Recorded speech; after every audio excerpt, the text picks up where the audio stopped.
यहाँ के लोगों को लेकर चिंतित हैं और बात कर रहे हैं।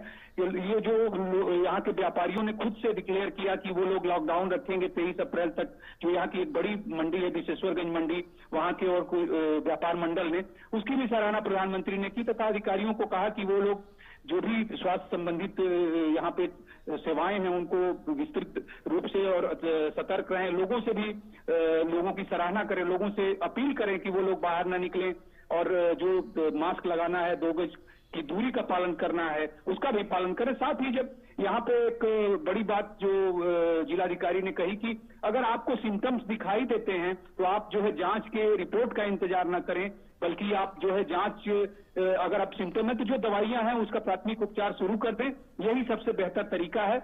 उन्होंने बताया कि आसपास के जो जिले हैं, चूंकि यहाँ पे कोई ऑक्सीजन प्लांट नहीं है, तो प्लांट जो चंदौली और आजमगढ़ से वहां से ऑक्सीजन से मंगाए जा रहे हैं, जो पुराने खाली सिलेंडर हैं उनको भी उपलब्ध कराया जा रहा है कि ज्यादा से ज्यादा लोगों को इससे मदद पहुंचाई जा सके। जो जनप्रतिनिधि हैं उनसे भी प्रधानमंत्री की यही अपील थी और उन लोगों की ये जो अपील थी कि प्रधानमंत्री की कि जनता का ज्यादा से ज्यादा लोगों को जागरूक किया जाए कि वो लोग स्वयं से ही अपना ख्याल रखें, अपने परिवार का ख्याल रखें और कम से कम बाहर निकलें, जिससे ये जो चेन है इसको तोड़ा जा सके और जो प्रधानमंत्री बार बार कह रहे हैं कि दवाई भी और कड़ाई भी, इसका भी पालन कर सके यहाँ की जनता। ज्योतिका। हरिकेश, एक बार फिर उन्होंने दोहराया कि मास्क है जरूरी, तो मास्क की बात फिर एक बार उन्होंने कही, क्योंकि जो वैक्सीन हम लोगों के हाथ में, हम उसे नहीं हमें भूलना है और उसका सख्ती से पालन करना है।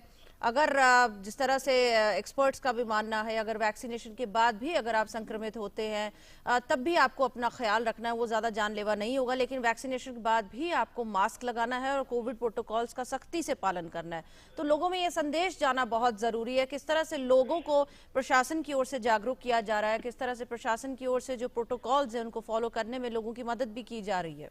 देखिए, कोई भी ऐसी जगह नहीं है ज्योतिका जहाँ पे कि इस तरह की जो चौराहे हैं उन पर भी नगर निगम की तरफ से जो है कोशिश की जा रही है, लोगों को बार बार ये घोषणाएं की जा रही है कि किस तरह से हम कोविड के जो प्रोटोकॉल्स हैं उनका पालन करें। इसके अलावा रेलवे स्टेशन पर भी अभी कल जो है कुछ लोग, 2 लोग यमदूत बनकर लोगों को ये दिखा रहे थे कि अगर आप मास्क नहीं लगाते हैं तो किस तरह से हम आपको उठा ले जाएंगे। एक तरह से ये जागरूक करने का कार्य ही कर रहे हैं और यहाँ पर जो प्रशासन है वो लोगों के माध्यम से जो यहाँ पे सामाजिक संगठन है वो लोग भी इस तरह के प्रयास कर रहे हैं। इसके अलावा प्रशासन ने कुछ सख्ती भी की है ज्योतिका, जैसे घाट पर 4 बजे शाम के बाद से लेकर सुबह 6 बजे तक का प्रतिबंधित कर दिया गया है, कोई वहां पे नहीं जाएगा। और एक बड़ी बात जो यहाँ से, चूंकि नवरात्र के महीना चल रहा है और यहाँ पर नवरात्र चल रहा है और यहाँ से 50 किलोमीटर की दूरी पर माँ विंध्यवासिनी का मंदिर है, जिसको पूर्णतया नवरात्रि तक के लिए बंद कर दिया गया है, कोई भी श्रद्धालु वहां पे दर्शन नहीं कर सकेंगे। और ऐसे ही मंदिरों में भी जो मंदिर है वहां पे भी ये व्यवस्था की गई है कि अगर कोई दर्शन करने, चूंकि आज तो लॉकडाउन है तो कोई लोग बाहर नहीं निकल रहे हैं, दर्शन करने के लिए भी नहीं जा रहे हैं, लेकिन लोगों को जागरूक करने की के साथ साथ सख्ती भी बरती जा रही है प्रशासन की तरफ से कि कोविड का जो जांच करा के लेके आएंगे वही काशी विश्वनाथ संकट मोचन और मां अन्नपूर्णा मंदिर में दर्शन करने के लिए। तो जो और भी मंदिर है उन लोगों ने भी इसको कोविड के प्रोटोकॉल को लागू कर दिया है वाराणसी में। और जो लोग हैं वो खुद भी सतर्क हैं, क्योंकि इस बार संक्रमितों की संख्या काफी आ रही है, तो लोग खुद से भी सतर्क हैं और अपने परिवार का ख्याल रखते हुए बाहर कम से कम निकलने की कोशिश कर रहे हैं। जी बिल्कुल हरिकेश, बहुत शुक्रिया। तो वाराणसी प्रशासन पूरी संवेदनशीलता के साथ और पूरी मुस्तैदी के साथ जुटा हुआ है कि जल्द से जल्द इस कोरोना के जंजाल से बाहर निकला जा सके। बहुत शुक्रिया हरिकेश आपका इस पूरी जानकारी के लिए। वाराणसी के जिलाधिकारी कौशल शर्मा ने राज्य में कोरोना की स्थिति पर जानकारी देते हुए कहा कि देश भर में बड़े शहरों में कोरोना की वेव इस बार पहले की तुलना में ज्यादा है। इसके कारण ऑक्सीजन और मरीजों के लिए बिस्तरों की मांग बढ़ गई है। ऐसी स्थिति में हमारी प्रतिदिन कोशिश है कि अन्य जनपदों की मदद से आपूर्ति को पूरा किया जा सके। 2 चैलेंजेस इस समय सामने आ रहे हैं। एक तो ये कोरोना की जो सेकेंड वेव है ये अधिकतर बड़े शहरों में आई है और पूरे देश के लगभग सभी राज्यों में और सभी बड़े शहरों में फैली हुई है। दूसरा सबसे बड़ी दिक्कत यह है कि अब की बार जो भी स्ट्रेन है उसमें ऑक्सीजन की रिक्वायरमेंट लोगों को ज़्यादा हो रही है। ऑक्सीजन ड्रॉप होने के केसेस ज़्यादा आ रहे हैं। जो हॉस्पिटलाइजेशन हो रहा है उसमें हमारे लगभग 99% केसेज ऐसे हैं जो केवल ऑक्सीजन की वजह से वहाँ पे सिम्टम्स आ रहे हैं, उसकी वजह से भर्ती हो रहे हैं। तो ऑक्सीजन की सप्लाई की डिमांड वो पूरे देश में अचानक से बन गई है। तो जितने ऑक्सीजन जनरेशन प्लांट्स वाराणसी के आसपास के हैं वो सीमित संख्या में होने की वजह से ऑक्सीजन की सप्लाई लिमिटेड हो पा रही है, क्योंकि केसेस डेली 2200 और इससे भी ज़्यादा कई बार आ जा रहे हैं। प्रत्येक दिन यही कोशिश की जाती है कि किसी न किसी अन्य जनपदों में जहाँ पे ऑक्सीजन की रिक्वायरमेंट कम हो, वहाँ से एक्स्ट्रा सिलेंडर लाके यहाँ प्रतिदिन बेड बढ़ाए जा सके। प्रधानमंत्री नरेंद्र मोदी ने शनिवार को कोविड-19 की स्थिति पर जन स्वास्थ्य की तैयारियों की समीक्षा की। बैठक में कैबिनेट सचिव, प्रधानमंत्री के प्रमुख सचिव, केंद्रीय गृह सचिव, केंद्रीय स्वास्थ्य सचिव, नीति आयोग के सदस्य वीके पॉल समेत तमाम वरिष्ठ अधिकारी मौजूद रहे।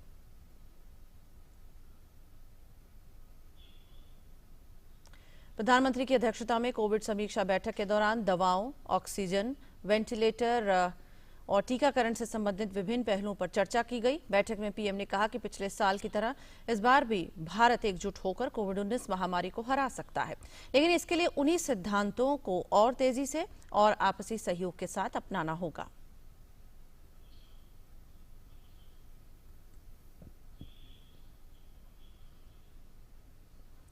प्रधानमंत्री ने कहा कि टेस्टिंग, ट्रैकिंग और ट्रीटमेंट का कोई विकल्प नहीं है। पीएम ने कहा कि जल्दी जांच कराना और फिर संपर्क का पता लगाना इससे होने वाली मृत्यु में कमी लाने की कुंजी है।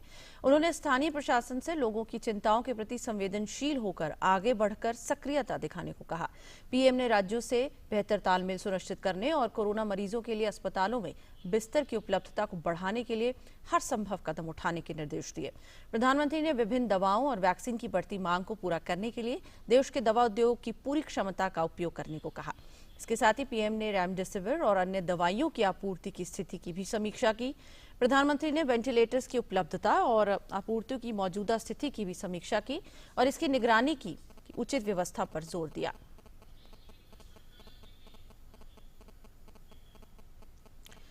कोरोना महामारी के दौरान ऑक्सीजन की आपूर्ति सुनिश्चित कराने के लिए केंद्र सरकार ने अस्पतालों में 162 पीएसए ऑक्सीजन प्लांट्स को मंजूरी दे दी है। केंद्रीय स्वास्थ्य मंत्रालय ने ट्वीट करते हुए कहा कि सभी राज्यों में सार्वजनिक स्वास्थ्य सुविधाओं के लिए भारत सरकार द्वारा 162 पीएसए ऑक्सीजन संयंत्र स्वीकृत किए गए हैं। ये 154.19 मीट्रिक टन द्वारा चिकित्सा ऑक्सीजन क्षमता में वृद्धि करेंगे। 162 ऑक्सीजन संयंत्र में से 33 पहले ही स्थापित किए जा चुके हैं, जिनमें से 5 मध्य प्रदेश में, 4 हिमाचल प्रदेश में, 3 चंडीगढ़, गुजरात और उत्तराखंड में और 2 बिहार, कर्नाटक और तमिलनाडु में बनाए गए हैं। इसके अलावा आंध्र प्रदेश, छत्तीसगढ़, दिल्ली, हरियाणा, केरल, महाराष्ट्र, पुदुचेरी, पंजाब और उत्तर प्रदेश में एक संयंत्र लगाया गया है।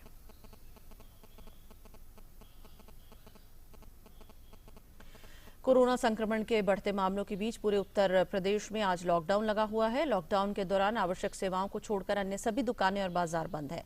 लखनऊ और पूर्वी यूपी सहित उत्तर प्रदेश के सभी शहरों में लॉकडाउन का कड़ाई से पालन किया जा रहा है।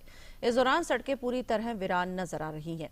लोग केवल जरूरी सामान लेने के लिए अपने घरों से बाहर निकल रहे हैं।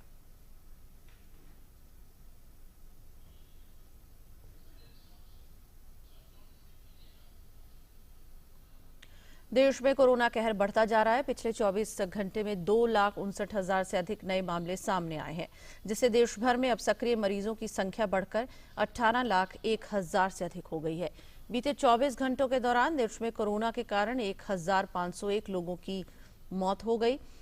कोरोना मृत्यु दर घटकर 1.20% रह गई। वहीं अगर कोरोना टीकाकरण की बात करें तो बीते 24 घंटे में देश में 26,84,956 लोगों का वैक्सीनेशन हुआ है।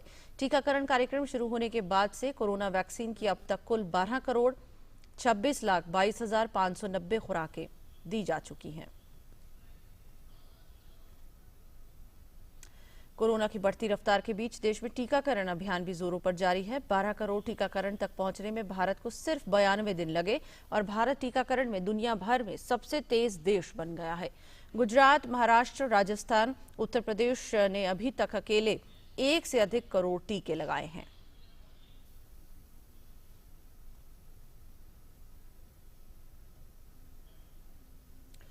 कोरोना के खिलाफ जारी जंग में सरकार के बेहतरीन प्रयासों के जरिए टेस्टिंग के क्षेत्र में भी कई मुकाम हासिल किए जा रहे हैं। भारतीय चिकित्सा अनुसंधान परिषद के अनुसार भारत में कल तक कोरोना के लिए कुल 26,65,38,416 सैंपल टेस्ट किए जा चुके हैं, जिनमें से 15,66,394 सैंपल कल टेस्ट किए गए।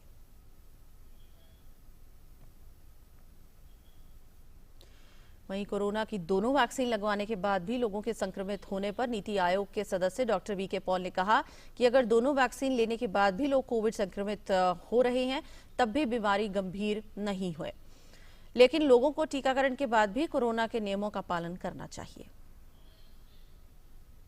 वैक्सीन लेने के बाद भी अपने बचाने के जो एप्रोप्रिएट बिहेवियर है, मास्क लगाना, डिस्टेंसिंग करना, इसको करना होगा, क्योंकि अगर दूसरे व्यक्ति के पास बहुत सारा वायरल लोड है तो आपको सारा ही शस्त्र जो है वो इकट्ठे चाहिए। ये हो सकता है कि वैक्सीन मिलने के बाद भी इन्फेक्शन हो, लेकिन ये याद रहे कि वैक्सीन के बाद होने वाली इन्फेक्शन में आप उम्मीद करेंगे कि जो बीमारी होगी वो सीरियस नहीं होनी चाहिए।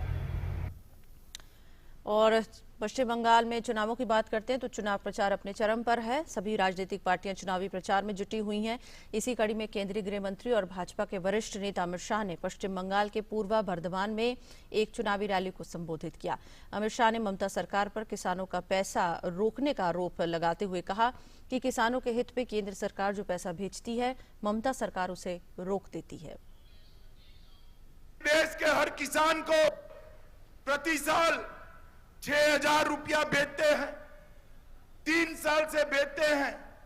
18,000 रुपया देश के हर किसान को मिला, बंगाल में नहीं मिला। दीदी रोक कर बैठ गई है। वो कहती है कि मोदी का पैसा नहीं चाहिए। अरे दीदी, ये मोदी जी का पैसा नहीं है, ये पैसा बंगाल की जनता का पैसा है। आप काहे को उनको नहीं देती हो? अमित शाह ने कहा कि पश्चिम बंगाल से ममता सरकार की विदाई निश्चित है। बंगाल की जनता ममता सरकार को वोटों के बड़े अंतराल से हराएगी। दीदी की विदाई तो निश्चित करो, अब शान के साथ विदाई करनी है। नेता जितना बड़ा होता है उसको विदाई करने का मार्जिन उतना ही बड़ा होना चाहिए, मगर पूरे बंगाल से उनको विदाई करना है तो 200 से ज्यादा सीटों के साथ, धाम धूम के साथ, दीदी की शान के अनुरूप 200 से ज्यादा सीटों के साथ विदाई करना भाइयों, 200 से ज्यादा सीटों के साथ। सीधे आपको पश्चिम बंगाल के मुर्शिदाबाद लिए चलते हैं, जहां पर अमित शाह एक चुनावी रैली को संबोधित कर रहे हैं। जोर से बोलो, होनी चाहिए नहीं होनी चाहिए? मुझे जोर से बताओ, बंगाल के अंदर शालाओं में, स्कूल में सरस्वती पूजा वसंत पंचमी के दिन होनी चाहिए या नहीं होनी चाहिए? ये दीदी कहती है दुर्गा विसर्जन नहीं होगा। आप कोर्ट जाइए, कोर्ट से परमिशन लाइए। लंबा नहीं चलने वाला है दीदी। आप देख रहे थे मुर्शिदाबाद पश्चिम बंगाल से सीधा प्रसारण। अमित शाह एक चुनावी रैली को संबोधित कर रहे थे। बुलेटिन में आगे बढ़ते हैं। नेशनल टेस्टिंग एजेंसी ने अप्रैल के अंत में होने वाली जेईई मेन 2021 परीक्षा टाल दी है। परीक्षा के 2 सेशन फरवरी और मार्च में आयोजित किए जा चुके हैं। कोरोना की दूसरी लहर के बीच एजेंसी ने 10 दिन पहले परीक्षा स्थगित कर दी। परीक्षाएं 27 से 30 अप्रैल तक आयोजित की जानी थी। परीक्षा की नई तारीख फिलहाल तय नहीं है, लेकिन इसका ऐलान परीक्षा से 15 दिन पहले कर दिया जाएगा।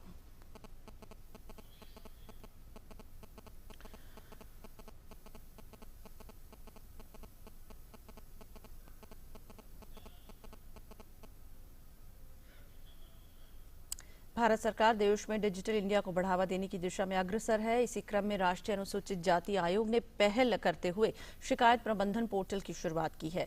इस पोर्टल से कोरोना काल में समाज को कैसे होगा फायदा, इस विषय पर हमारे संवाददाता ओपी यादव ने बात की केंद्रीय अनुसूचित जाति आयोग के चेयरमैन विजय सांपला से।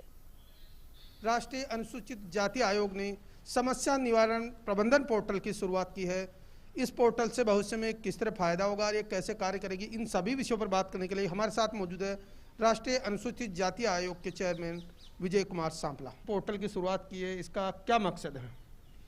देखिए, आज का आधुनिक युग है और आधुनिक युग में आज आईटी का बहुत बड़ा एक महत्वपूर्ण है और कम समय में और कहीं से भी एक लोगों को सुविधा देने का कार्यक्रम है। और उसी विषय में पोर्टल भी हमने लॉन्च किया है। इसमें क्या खास अलग है साक्ष्य जुटाने और व्यक्ति को अपना पक्ष रखने के संदर्भ में? इसमें बाकी सभी के जितने भी पोर्टल हैं उनको सभी को हमने देखा भी है, उनकी जांच भी किया और उसमें से जो अच्छा था वो लिया। और इसमें हमने कुछ अलग से भी किया है। इसमें हमने ऑडियो का भी रखा है। ऑडियो को हम शिकायत के रूप में भी है और वो एक प्रूफ के लिए भी, अब एविडेंस के लिए भी है, और इसी तरह वीडियो भी है।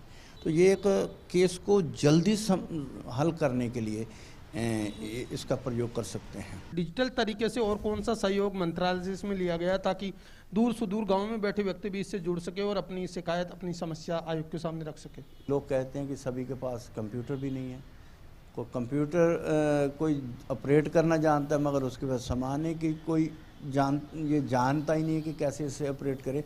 तो इसके लिए हमने कॉमन सर्विस सेंटर, जो सुविधा सेंटर हैं, आम सुविधा सेंटर जन के लिए सुविधा सेंटर बनाए हैं, उनके माध्यम से भी कोई भी आदमी अपनी शिकायत, उनको नॉमिनल फीस उनकी देके रजिस्टर करवा सकता है। और इसमें बता दूं कि इसमें कमीशन कोई किसी तरह का फीस नहीं लेता। तो राष्ट्रीय अनुसूचित जाति आयोग के चेयरमैन विजय कुमार सांपला, जिनका मानना है कि समस्या निवारण प्रबंधन पोर्टल की शुरुआत होने से एक और जहां पीड़ित व्यक्तियों को अपने वाद परिवाद और अपनी जो निजी जायज बातें हैं उनको आयोग तक पहुंचाने में तेजी आएगी, बल्कि आयोग की कार्यप्रणाली में पारदर्शिता आने से कामों में निष्पक्षता भी बढ़ेगी। मेरे सहयोगी कैमरामैन राकेश कुमार के साथ मोपी यादव, डीडी न्यूज, दिल्ली। और देश भर में कोरोना के बढ़ते मामलों के बीच रेलवे में अपने कोविड कोचों को एक बार फिर से मरीजों की देखभाल के लिए तैयार कर लिया है। रेलवे के पास अभी 4002 ऐसे कोच हैं जिन्हें कोरोना कोच के रूप में परिवर्तित किया गया है। रेलवे कोरोना कोचेज में महाराष्ट्र के नंदुरबार जिले में कोरोना से खराब होते हालात के चलते बेड न होने के बाद पश्चिम रेलवे ने 21 आइसोलेशन ट्रेन कोच मुहैया कराए हैं। वहीं दिल्ली सरकार ने भी कोविड कोच की मांग की है। दिल्ली सरकार ने इन कोचों को आनंद विहार और शकूर बस्ती में लगाने को कहा है। रसायन एवं उर्वरक राज्य मंत्री मनसुख मंडाविया ने कहा है कि सरकार की ओर से दवा के दाम नहीं बढ़ाए गए हैं। साथ ही ये प्रयास किए जा रहे हैं कि कम दामों में मरीजों को दवा उपलब्ध हो सके। दवा पर जानकारी देते हुए उन्होंने कहा कि सरकार देश में रेमडेसिविर के उत्पादन को दोगुना करने की प्रक्रिया में है। सरकार ने साल 4 अप्रैल के बाद से 20 और संयंत्रों को त्वरित अनुमति दी है। रेमडेसिविर इंजेक्शन का प्रोडक्शन देश में जल्दी से जल्दी बढ़े और उसकी प्राइस कम हो, उसके लिए भारत सरकार की ओर से प्रयास हो रहा है। आज के दिन में पर डे 1.5 लाख वाइल का प्रोडक्शन होना स्टार्ट हो चुका है। अगले 15 दिन में वो बढ़ा के डबल हो जाएगा, यानी कि पर डे 3 लाख वाइल का प्रोडक्शन हो जाएगा। एग्जिस्टिंग 20 प्लांट से बढ़ा के नए 20 प्लांट को भी प्रोडक्शन की मंजूरी दी गई है। अगले दिनों में हम कोशिश कर रहे हैं कि मैक्सिमम से मैक्सिमम रेमडेसिविर इंजेक्शन का प्रोडक्शन हो। दूसरा, प्राइस कम करने के लिए सभी कंपनी के साथ बातचीत किया और कल ही सभी कंपनी ने अपना रिटेल प्राइस जो 5000 और 5000 से ज़्यादा था, सभी लोगों ने कम करके 3500 से कम कर दिया है, जिससे मरीजों को उसका फायदा होगा। भारत की झिलीदाल बेहेरा ने एशियाई भारोत्तोलन चैंपियनशिप के 45 किलोग्राम भार वर्ग में गोल्ड मेडल जीता। उन्होंने इस प्रतिष्ठित चैंपियनशिप में स्ट्रेच में 69 किलोग्राम भार उठाया, जबकि क्लीन एंड जर्क में 88 किलोग्राम भार उठाते हुए कुल 157 किलोग्राम भार उठाया और पोडियम में पहला स्थान हासिल किया। और इसी के साथ इस बुलेटिन में बस इतना ही। इजाजत दीजिए। नमस्कार।